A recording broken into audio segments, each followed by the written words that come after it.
Imagine you wake up one morning and find out the Amazon rainforest is yours. Not a little patch of it, the whole thing. All 2.5 million square miles. Spread across 9 countries. You didn't buy it, you didn't ask for it, but somehow the paperwork landed on your desk, and now you're the owner of the planet's largest rainforest. And the first thing that hits you is, how do you actually make money off this thing? Because here's the trap. The picture in your head, me and Noah and everyone else's head, is that you're now the world's biggest environmental hero, running fancy jungle lodges, selling sustainably harvested Brazil nuts, maybe a little natural rubber, harvesting on the side. That's the brochure version. But the numbers don't even come close. All of that combined, the tourism, the nuts, the legal logging, the rubber, barely reaches a couple of $1 billion a year across the entire Amazon.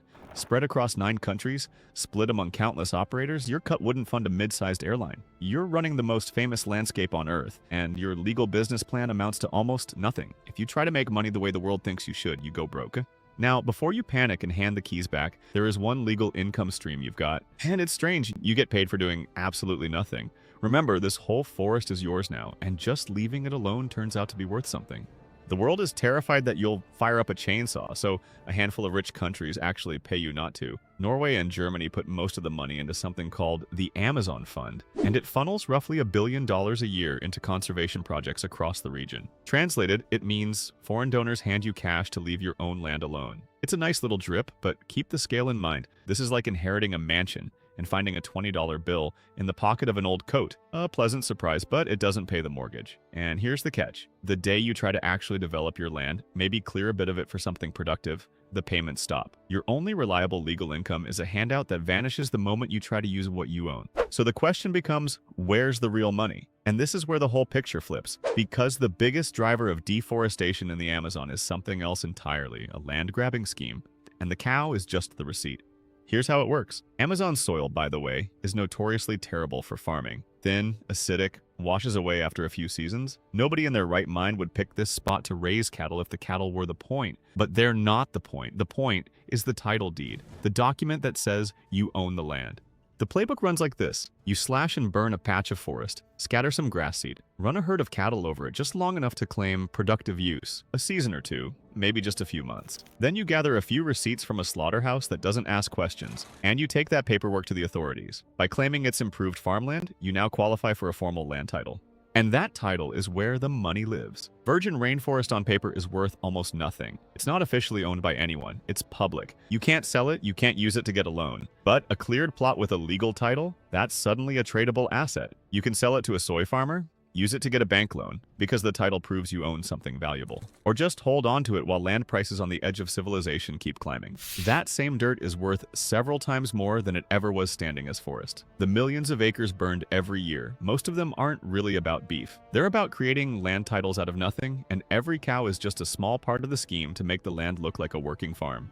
So at this point, you've got a handout for doing nothing and a land title machine disguised as a cattle ranch. But the truly staggering money isn't in the land at all. It's what the nature reserve label lets you hide underneath it and inside the plants themselves. Get this. Under your protected forests and native tribal lands, the exact spots where mining is illegal, the riverbeds are packed with gold. Over millions of years, the Andes wore down and washed their gold downstream, and it settled exactly where nobody is supposed to touch it. Your most restricted areas? Those are your richest treasure chests. The operation works like this. A ghost fleet of small-scale miners called garimperos floats crude rafts onto the rivers. They lower suction pumps to the riverbed, pull up the sediment, and mix it with liquid mercury to separate the gold. Then they burn off the mercury right there on the raft, which sends toxic vapor straight into the air and poison straight into the water. The raw gold gets sold to middlemen who melt it into untraceable bars and slip it into the legal global supply. Between 2015 and 2020, the gold pulled illegally from the Amazon was worth as much as the entire economy of many small countries. As the owner, a quiet share for looking the other way from a single good season on your land nets you more than decades of ecotourism income. The real number isn't on any tax form. It's a mercury-soaked fortune that moves in cash and disappears. And then there's the second shock, which is quieter but bigger. Your rainforest is a treasure chest for new medicines. Thousands of plants, many of them containing compounds that don't exist anywhere else on Earth. The raw material for new drugs, new cosmetics, new industrial ingredients. But the system is completely backwards. It's a free access library for anyone sneaky enough to walk in. A researcher secretly takes a leaf or a root sample, sends it to a lab in another country, identifies the key chemical inside, and files a patent. The global value of plant discoveries taken this way runs into the tens of billions over time. And you, the owner of the forest where that plant grew, never see a cent. In a sane world, you'd get a share of the profits every time that patent earns money. In the real world, your asset is being stolen molecule by molecule, and there's no checkout counter at the door. If the silent theft of your plants feels like an invisible crime, the stealing of your trees is anything but silent, and it's your third hidden income stream. This is the timber money laundering machine. Your forest is full of high-value hardwoods, the kind of trees developers pay a high price for. Mahogany, ipai, the stuff that ends up as luxury decking and yachts in the US and Europe, often stamped with a little logo that says Certified Sustainable. Here's the real supply chain behind that stamp. Logging gangs drive trucks into your deepest protected zones, the places no one is supposed to touch. They target the most valuable trees, the ones that took centuries to grow. Then they forge the permits. A bribe to the right ranger, a document that says the wood came from a legal plot 100 miles away, and suddenly your stolen trees have clean paperwork. They get processed at what the industry calls ghost sawmills, operations that exist only on paper, purely to wash illegal timber into the legal market. And the scale is staggering. Roughly half of all Amazon timber is illegal, worth tens of billions of dollars a year. As the owner, a quiet cut from the highest value trees on your land makes your ecotourism income look like a tip jar. And the real shock? That certified sustainable decking a family in Connecticut installs on their patio might have been ripped from your most protected corner of the jungle, with a chain of forged documents and bribes being the only thing between the crime and the label. But hold on, while you've been counting trees and gold bars, you've been sitting on a weapon that makes all of this look like pocket change. Your most valuable asset isn't something you can cut down or dig up. It's the weather.